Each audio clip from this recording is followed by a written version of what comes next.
इस वीडियो में भगवान बुद्ध की पवित्र अस्थि की पूरी जानकारी और भगवान बुद्ध के अस्थि विभाजन कैसे हुआ उसके बारे में विस्तार से बताया गया है। कुशीनगर में भगवान बुद्ध की मृत्यु हुई, जिसे महापरिनिर्वाण कहते हैं। गौतम बुद्ध की मृत्यु 483 ईसा पूर्व में हुई। उस समय उनकी उम्र 80 वर्ष थी। कुशीनगर भारत के राज्य उत्तर प्रदेश का एक शहर है। बौद्ध ग्रंथों के मुताबिक महात्मा बुद्ध की मृत्यु ककुत्था नदी को पार करने के बाद कुछ दूर जाने के उपरांत कुशीनगर नामक वन क्षेत्र में हुई। उनके निधन के बाद महापरिनिर्वाण स्थल पर स्तूपों का निर्माण करवाया गया। भगवान बुद्ध के अस्थि विभाजन।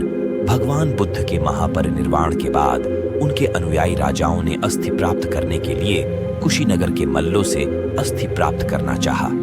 कुशीनगर के मल्लों ने कहा, भगवान का महापरिनिर्वाण हमारे क्षेत्र में हुआ है, इसीलिए उनकी अस्थि पर सिर्फ हमारा अधिकार है।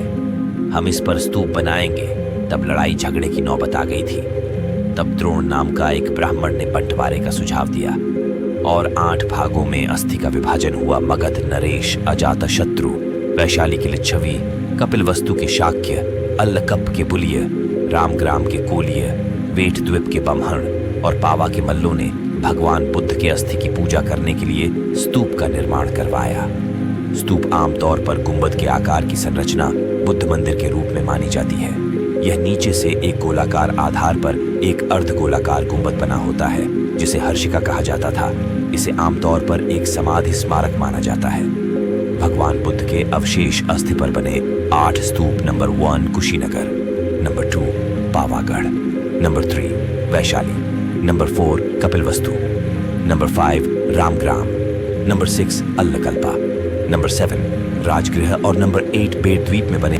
अस्थि विभाजन के बाद पिप्पलीवन के मौर्यों द्वारा अस्थि अवशेष प्राप्त करने के लिए दूत भेजा, परंतु आखिरकार उनको चिता के बुझे आग अवशिष्ट प्राप्त हुई। इस प्रकार भगवान के अस्थि अवशेष पर बने 8 स्तूप और एक तुम्ब स्तूप तथा एक अंगार स्तूप मिलाकर 10 स्तूप का निर्माण हुआ था।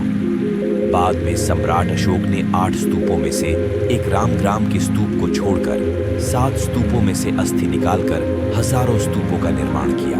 धमेक स्तूप भारत के उत्तर प्रदेश राज्य में सारनाथ के पुरातात्विक स्थल पर स्थित एक विशाल स्तूप है। धमेक स्तूप सभी बौद्ध स्तूपों के बीच विशेष महत्व रखता है, क्योंकि वह पवित्र बुद्ध की गद्दी माना जाता है, जहां भगवान बुद्ध ने बोधगया में ज्ञान प्राप्त करने के बाद अपने पहले धर्मोपदेश का प्रचार किया था। यह उत्तर प्रदेश राज्य में वाराणसी के पास सारनाथ में स्थित है। यह भारत में सबसे प्रमुख बौद्ध संरचनाओं में से एक है।